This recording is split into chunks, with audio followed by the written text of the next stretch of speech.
¿La luz check engine de tu vehículo está encendida? Podemos ayudarte con O'Reilly Veriscan. Es gratis y provee un informe con soluciones basadas en más de 650 millones de escaneos verificados por técnicos maestros certificados ASE. Y si necesitas ayuda, podemos recomendarte un taller. Pregunta por O'Reilly Veriscan. O'Reilly Auto Parts. Boombox.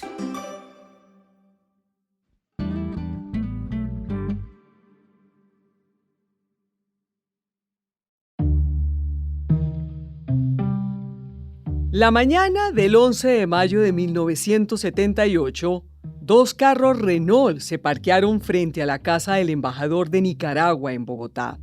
Del primero se bajaron dos curas y dos monjas carmelitas.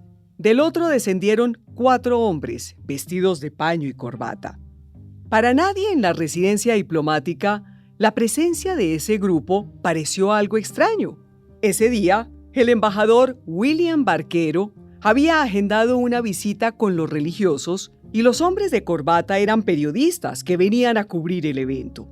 Por eso, el conductor personal de Barquero los dejó entrar a la casa sin hacer preguntas. Sin embargo, en cuanto ingresaron a la residencia, desarmaron a un guarda de seguridad y con sogas lo inmovilizaron. Lo mismo hicieron con el conductor y el embajador, a quien se llevaron a la fuerza a bordo de su propio automóvil, un Mercedes-Benz. La acción, por suerte, no pasó a mayores. Luego de dar vueltas por la ciudad, los secuestradores emprendieron la huida, liberando al diplomático con los ojos cubiertos en cercanías del club militar en el sector de Puente Aranda de Bogotá. El fugaz secuestro, según informaron los medios, había sido obra del M-19, y tenía el propósito de expresar su solidaridad con la lucha del movimiento sandinista en Nicaragua. Una de las personas que participó en ese operativo, disfrazado de sacerdote, fue este señor. Mi nombre es Carlos Augusto Erasmo Murcia, soy colombiano de Tuluá, Valle. Carlos Erazo tenía en aquel entonces 23 años y hacía 2 había ingresado a las filas del M-19. Como estudiante de Sociología en la Universidad Nacional, comenzó a formar parte de movimientos sociales que luchaban por los derechos de campesinos y estudiantes.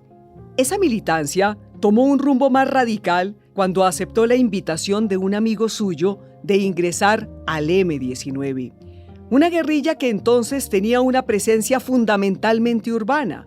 Desde entonces, participó en acciones como asaltos y secuestros. Pero ninguna de esas actividades era comparable en su envergadura con la operación en la que estaba a punto de embarcarse. Todo comenzó el 26 de diciembre de 1978. Carlos Duplat, un guerrillero conocido bajo el alias de Isidro, lo recogió en su casa en un automóvil pequeño. Carlos había alistado un maletín con ropa y elementos esenciales, pues la única instrucción que le habían dado era que iba a estar varios días por fuera. Mientras se desplazaban, mantuvo su vista clavada en el suelo. Este era el procedimiento estándar en el M-19. Como grupo al margen de la ley, implementaban meticulosamente la técnica de la compartimentación, es decir, procurar que la menor cantidad de personas tuvieran detalles sobre ubicaciones, vidas personales de otros compañeros o planes específicos de operativos. Media hora después, el vehículo se detuvo en el garaje de una casa. Y allí me enteré, estando ya dentro, de qué se trataba. La casa a la que llegaron estaba ubicada en el barrio Chico Reservado, un sector de clase alta en el norte de Bogotá. En la vivienda, según pudo ver Carlos, la actividad estaba concentrada en la cocina. Justo en el medio, habían cavado un gran hueco en torno al cual se hallaban varias personas sacando tierra. Todos estaban en pantaloneta y cubiertos en barro de pies a cabeza. Isidro lo invitó a subir al segundo piso. Y desde una ventana con las cortinas puestas y a oscuras, me mostraron allá al fondo, a unos casi 100 metros, estaba el depósito militar. Era una especie de hangar grande y con el reflejo de la luna, pues eso se veía blancuzco azuloso. Entonces fue cuando Carlos me dijo que esa era la ballena azul. Con la mirada puesta en ese hangar, Isidro le explicó que iban a asaltar el Cantón Norte, una gran guarnición militar y uno de los complejos más importantes del ejército en el país. La idea era entrar allí de manera subrepticia, sin disparar una sola bala, atravesando un túnel que estaban cavando desde esa misma casa. Y Carlos, a partir de ese momento, venía a reforzar esas labores de excavación. Para mí era algo muy importante, muy grande. Yo me sentí orgulloso, de verdad contento de ser parte de ese esfuerzo. Durante los próximos días, Carlos haría parte de una operación que parecía sacada de un guión de televisión. Una operación que pasaría a la historia de Colombia por su osadía, pero que a la postre obligaría a sus protagonistas a pagar un alto precio. Soy María Lucía Fernández y desde la no ficción y Boombox, esto es La Toma, un podcast sobre el asalto a la Embajada Dominicana en Bogotá. En el episodio de hoy vamos a echar hacia atrás, porque para entender el contexto en el que se concibió la toma de la embajada, primero hay que hablar de otro operativo que lo precedió. Hay que contar la historia del robo de armas del Cantón Norte y la cacería que se desataría en contra del M-19 como consecuencia de ese golpe. Tener la posibilidad y el estar participando en una operación desde la cual se iban a sustraer no sé qué cantidad de armas, era algo que a mí me parecía de una importancia muy grande. Es decir, fue una operación que comprometió a muchísima gente del M-19, pero que finalmente muy pocos sabían de qué se trataba, cuándo y dónde exactamente. Todos celebrando, coronamos, uy, marica, tal. No, eso fue la locura. Episodio 1. Robo al Cantón. Para saber cómo los guerrilleros del M-19 obtuvieron la capacidad y los recursos para hacer una operación del tamaño del robo de las armas, debemos remontarnos a uno de sus primeros golpes, ocurrido en 1975. En la noche del 5 de agosto de ese año, un grupo de encapuchados entró por la fuerza a la casa de Donald Cooper, un empresario norteamericano que vivía en un exclusivo sector de Bogotá. Estando ya en pijama y listo para dormir, Cooper fue sacado a la fuerza de su casa. En los periódicos de Colombia del día siguiente aparecería la noticia de que el gerente de los almacenes Sears en el país había sido secuestrado. De inmediato, las directivas de la cadena de almacenes estadounidense se pusieron en contacto con los secuestradores. Tras una negociación que se prolongó por casi 3 meses, Mr. Cooper fue liberado y de inmediato voló a su país, donde lo esperaban su esposa y sus hijos. La compañía no reveló la suma del rescate pagado, pero se rumoró que el desembolso rondaba el $1.000.000. Con ese enorme botín, el M-19 hizo algo más propio de un experimentado hombre de negocios que de un grupo al margen de la ley. En vez de tener la plata escondida en caletas, Jaime Bateman, el máximo comandante de aquella guerrilla, decidió montar un negocio con un pie en la legalidad. Una empresa que año tras año generara utilidades para financiar la lucha armada. La sociedad se llamaba Produmédicos y fue constituida en una notaría de Bogotá el 26 de octubre de 1976. Tenía como objeto social la producción y venta de insumos médicos. Estaba gerenciada y dirigida por una pareja de miembros del M-19 que se llamaban Rafael Arteaga y Esther Morón. Él es Darío Villamizar, escritor y exmilitante del M-19. Darío ha dedicado su vida profesional a investigar el conflicto armado colombiano, con especial énfasis en la historia del M-19. El hombre del que habla Darío, Rafael Arteaga, ejercía al lado de su esposa Esther Morón una militancia guerrillera bastante atípica. Mientras compañeros suyos hacían pintas en la calle o ejecutaban secuestros y asaltos bancarios, la pareja Arteaga-Morón se dedicaba a los negocios y administraban una sociedad con matrícula mercantil al día. Por instrucción de Bateman, tiempo atrás, se habían desligado del mundo de la izquierda y llevaban una vida de pequeños burgueses con chofer incluido. Produmédicos, la empresa gerenciada por la pareja, tuvo un crecimiento económico rápido. A las pocas semanas de operación, ya importaban y distribuían instrumentos quirúrgicos y equipos médicos a hospitales de todo el país. Para 1978, Produmédicos contribuía al M-19 alrededor de 200,000 pesos al mes, unos 48 millones de pesos hoy. En septiembre de ese año, la pareja Arteaga-Morón proyectaba un plan de crecimiento para la empresa. Querían dar el paso a fabricar insumos médicos, ya no solo distribuirlos. Arteaga le contó a Bateman de sus ambiciones, pero el líder del M-19 le dijo que tenía en mente algo más grande, algo para lo cual el disfraz de empresarios de la pareja resultaría muy provechoso.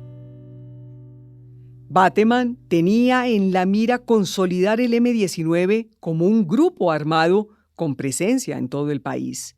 Para conseguirlo, sin embargo, les hacía falta armas, y muchas. ¿Cómo conseguirlas? Esa pregunta lo inquietaba desde hacía meses. Una noche, desde un edificio en el norte de Bogotá, Bateman se quedó observando las instalaciones del ejército en el Cantón Norte. Se fijó sobre todo en el depósito, una estructura ovalada que ante las luces nocturnas brillaba con visos azules. En ese momento, empezó a ingeniarse la manera de entrar a ese lugar que guardaba miles de armas. Finalmente, decidió que la manera de hacerlo era construir un túnel que desembocara en el depósito. Entonces se buscó una casa cercana al Cantón Norte y se encontró una casa que se compró. Ellos tenían pues los recursos para hacer eso. Y desde ahí es donde se empieza a construir el túnel. En compañía de sus dos hijos pequeños, los Arteaga-Morón se mudaron allí un sábado de principios de octubre del 78. Una vez se instalaron, contrataron algunos arreglos locativos, mandaron instalar unas gruesas cortinas y a un obrero de confianza le encargaron poner una marquesina en el patio. No querían que los vecinos advirtieran la presencia de los compañeros que empezarían pronto a construir el túnel. Mientras tanto, Arteaga comenzó a hacer cálculos para determinar el punto exacto en el que debían abrir el túnel. En la calle, disimuladamente, usaban una cuerda para medir la distancia entre la casa y el cantón. También, aprovechando que cerca a la casa estaban levantando un edificio de 8 pisos, Arteaga e Isidro pidieron permiso para subir a la terraza. Llevaron un teleobjetivo, tomaron fotos y fijaron la ruta subterránea que debían seguir hasta la bodega de armas. Se hacen las mediciones, pero se hace, digamos, de una manera un poco rudimentaria y se empieza esa labor en la que participan varios decenas de compañeros del M-19. Entre Arteaga e Isidro determinaron que la boca del túnel debía construirse en la cocina. Arteaga, por su parte, adquirió una camioneta Dodge para transportar toda la tierra que sacarían del foso. El 28 de octubre, todo estuvo listo para comenzar a romper el piso. Desde los primeros días, las jornadas de excavación transcurrían sin descanso y el ruido constante que producían les preocupaba. Para atenuarlo, ponían música en la mañana. En la tarde sonaban los diálogos de las telenovelas y en la noche se escuchaba el noticiero. Tenían un radio en la cocina y 3 televisores en las habitaciones que siempre estaban prendidos en el mismo canal.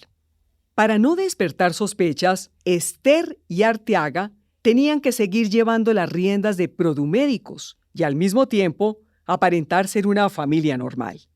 De las cosas más difíciles era mantener a sus hijos pequeños al margen de lo que estaba pasando. Para ello fue necesario prohibirles entrar a la cocina y le encargaron al chofer la labor de llevarlos a cine o a un parque todas las tardes después del colegio. Mientras tanto, su casa era escenario de una frenética actividad de excavación.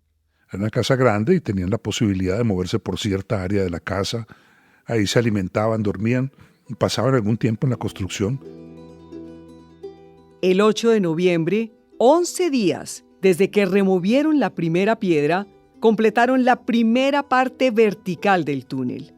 Habían perforado una profundidad de 3 metros. Desde ese punto, cavarían 75 metros en sentido horizontal. La meta era completar la obra en menos de 2 meses, justo a tiempo para sacar las armas en Año Nuevo, aprovechando las fiestas y la distracción general de la tropa. Pero estaban colgados en el cronograma.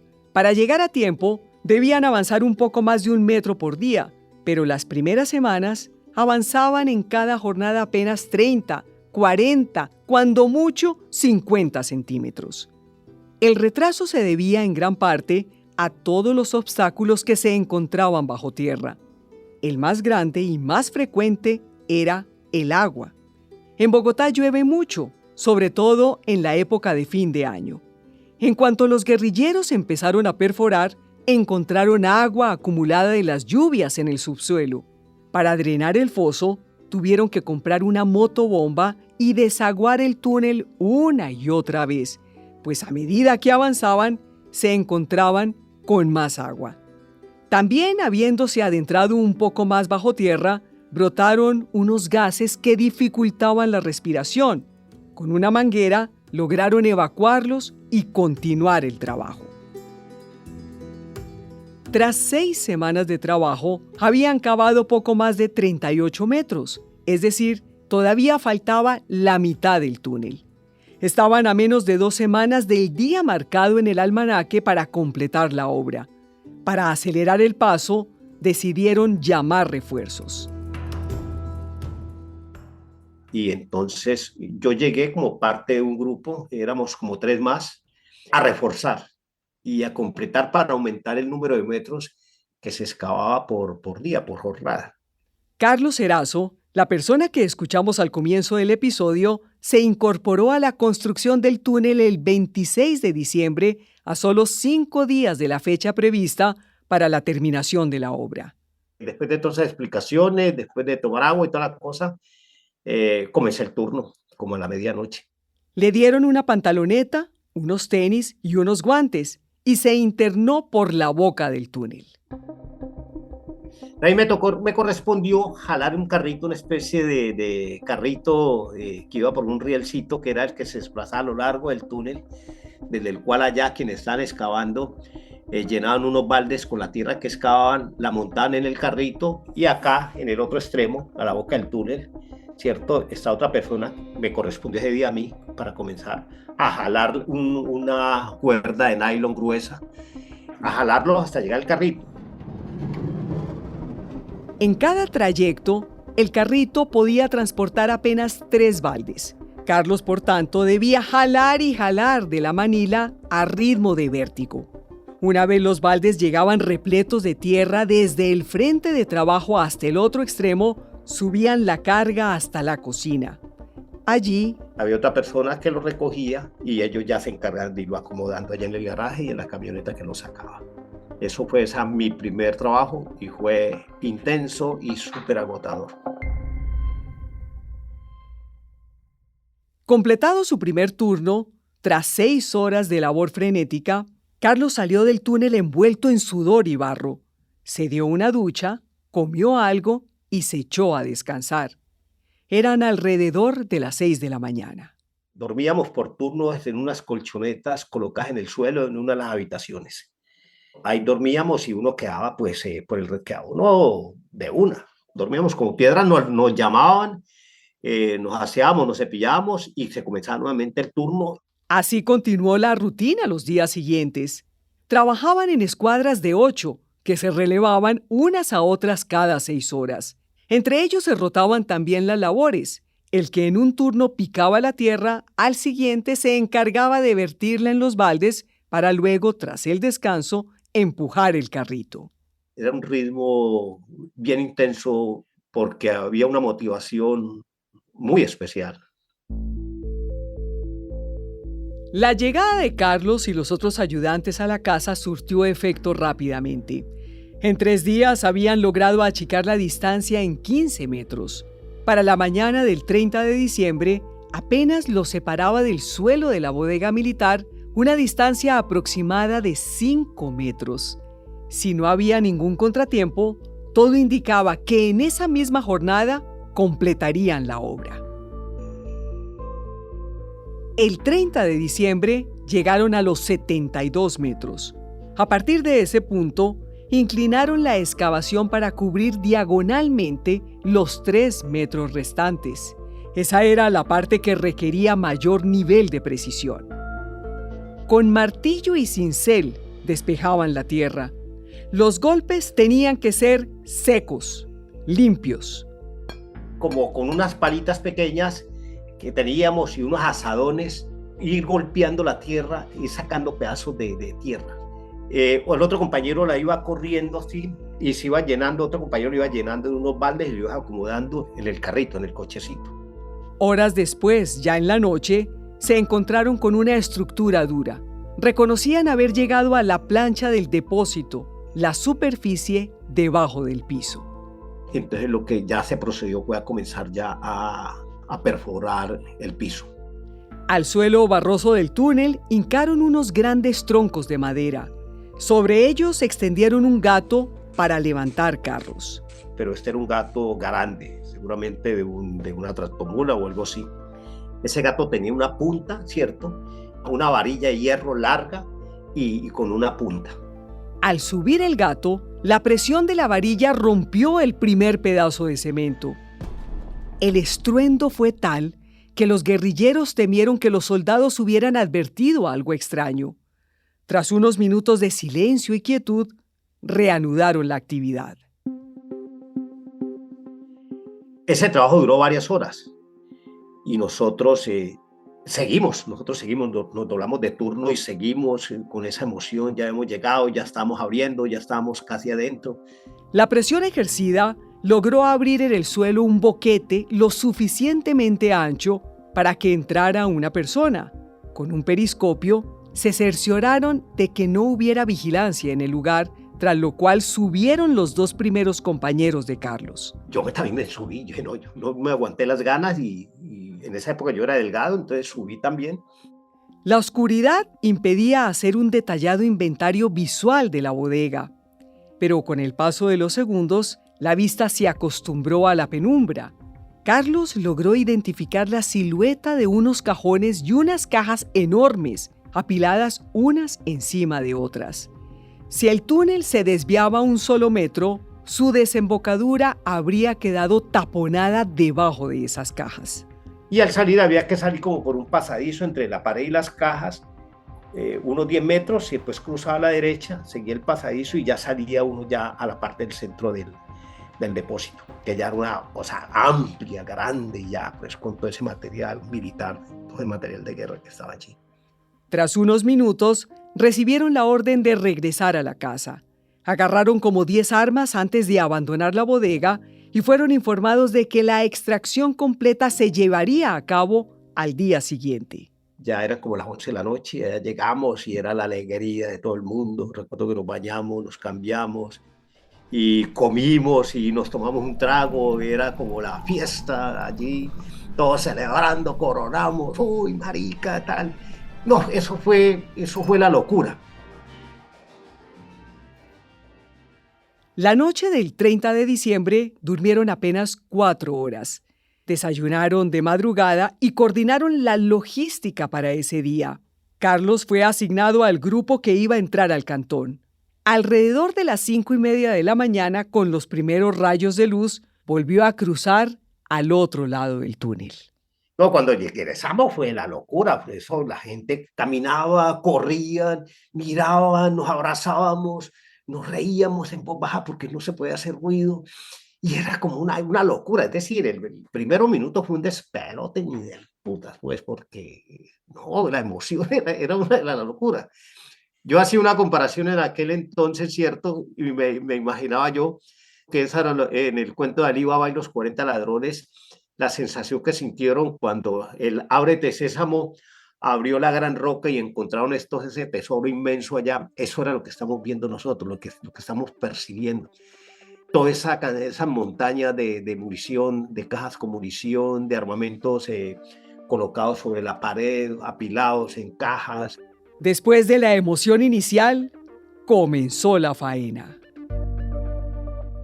Todos allá adentro funcionaban a manera de cadena humana. Un compañero le entregaba al otro un lote de armas y este a su vez se lo pasaba al siguiente. A mí me tocó inicialmente en la boca del túnel, en la parte de encima, las armas que iban trayendo los compañeros, me las iban pasando, yo iba pasando de a 2, 3 fusiles, y abajo un compañero las recibía, otro, bueno, lo pasaba en cadena, lo tomaban en el carro y ese fue la labor.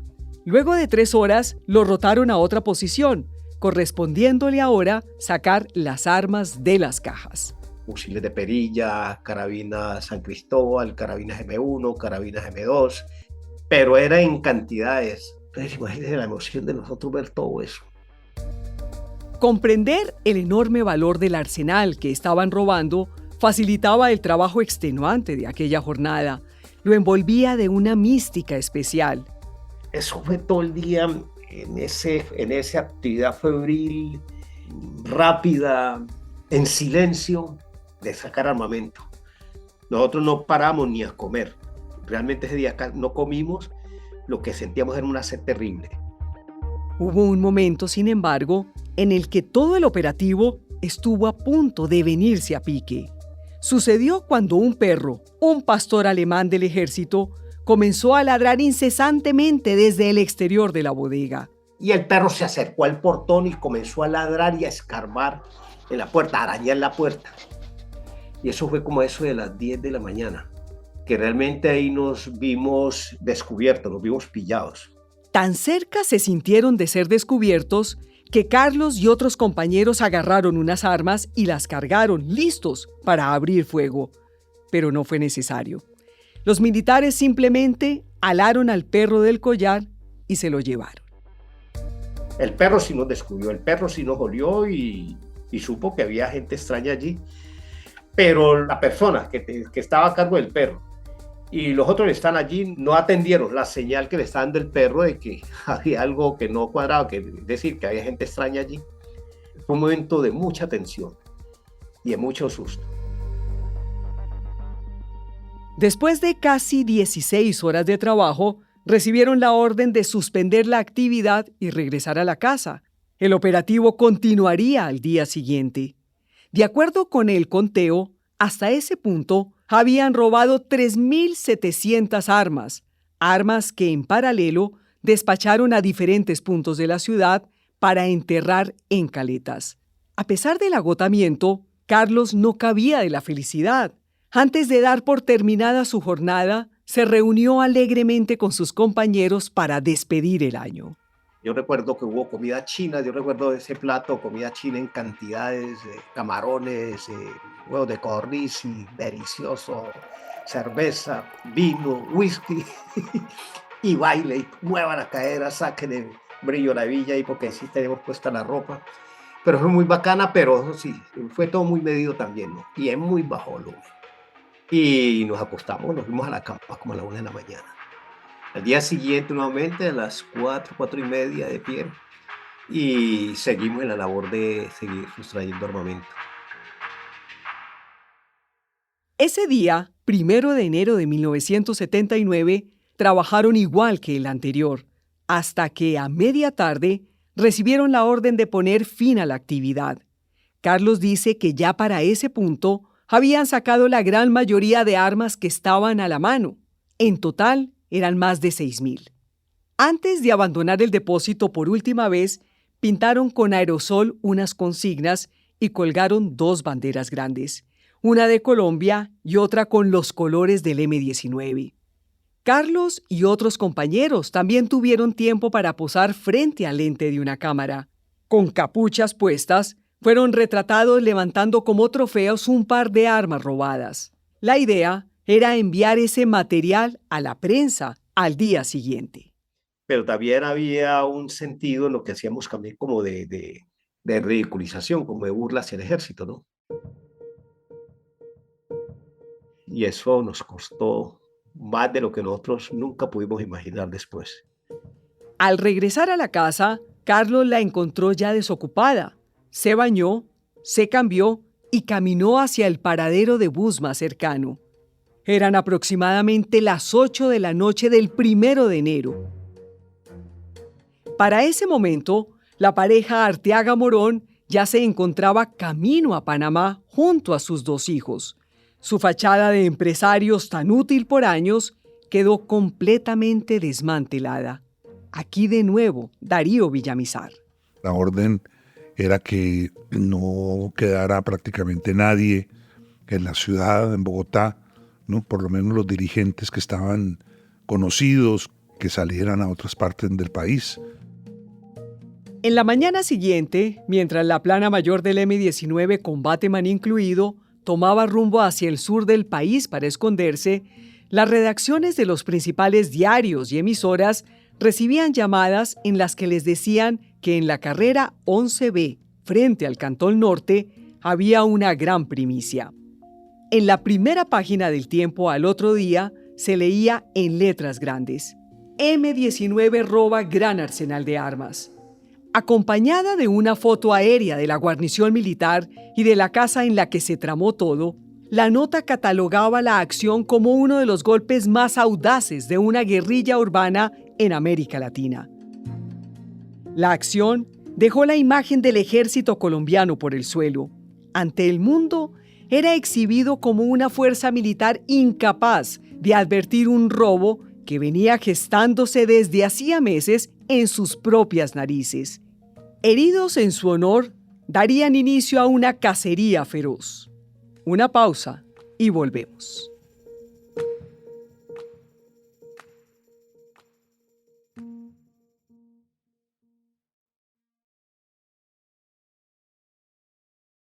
Una parte fundamental del plan de expandir la presencia del M-19 a todo el país era la consolidación de columnas móviles, es decir, unidades militares que, como su nombre lo indica, van moviéndose por diferentes zonas con objetivos específicos.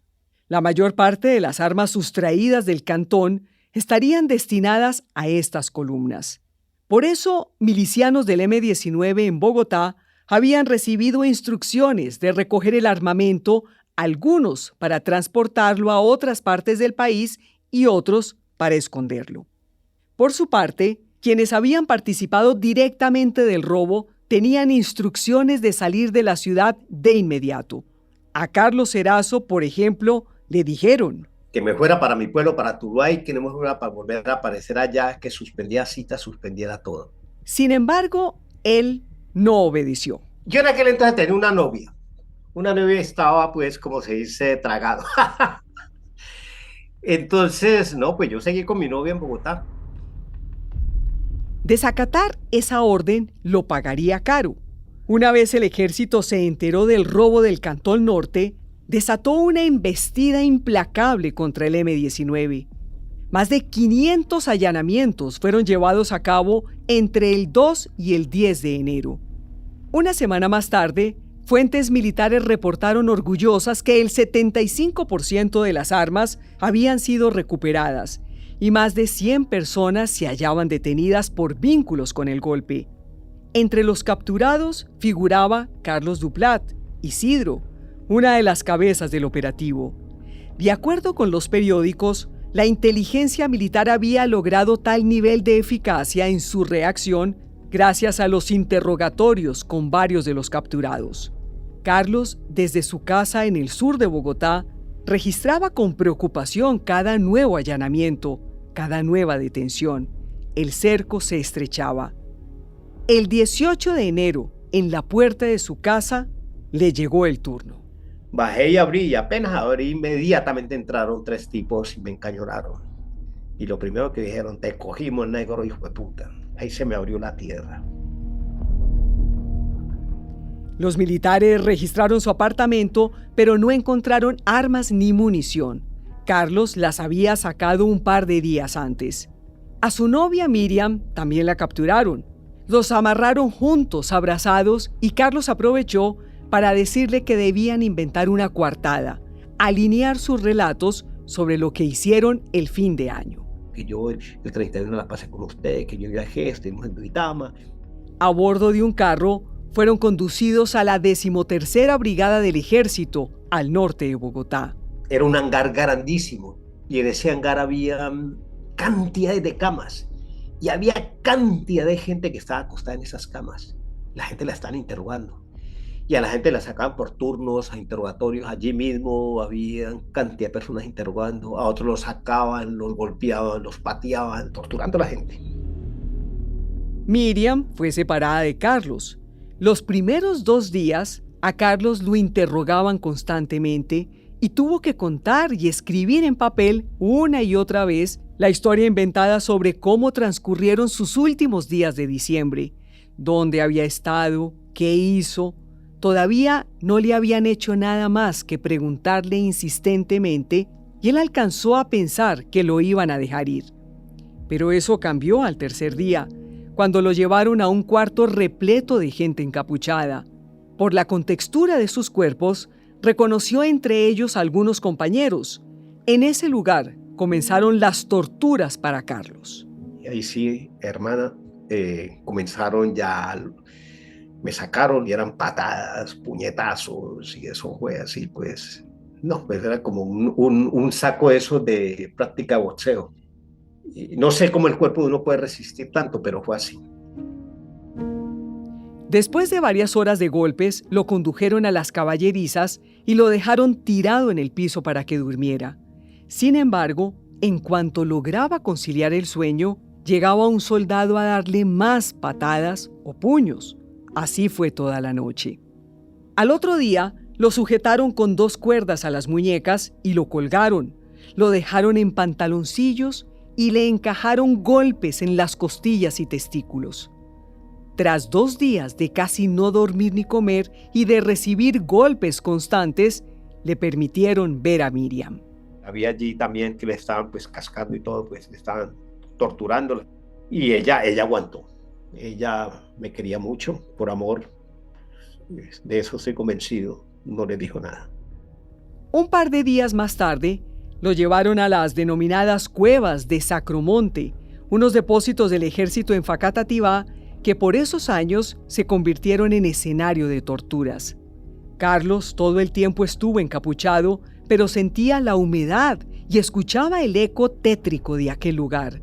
Allí le hicieron quedarse en ropa interior y se dio cuenta de que en el mismo cuarto había otras personas. Y entonces nos iban como torturando en turnos, las torturas, los golpes, los hijueputazos, las colgadas y bueno, toda esa pesadilla. Nosotros podíamos escuchar eso. A mí me tocó el otro día como a las, no sé, sería el mediodía y fue todo eso.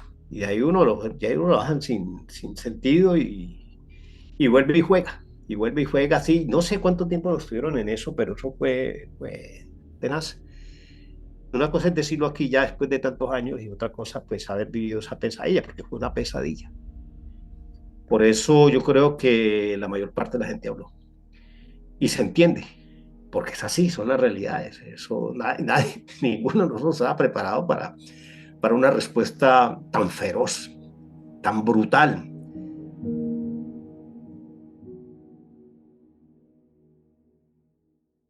En ese momento en Colombia regía el Estatuto de Seguridad, un decreto con el que el gobierno de Julio César Turbay le entregó a la fuerza pública poderes amplísimos.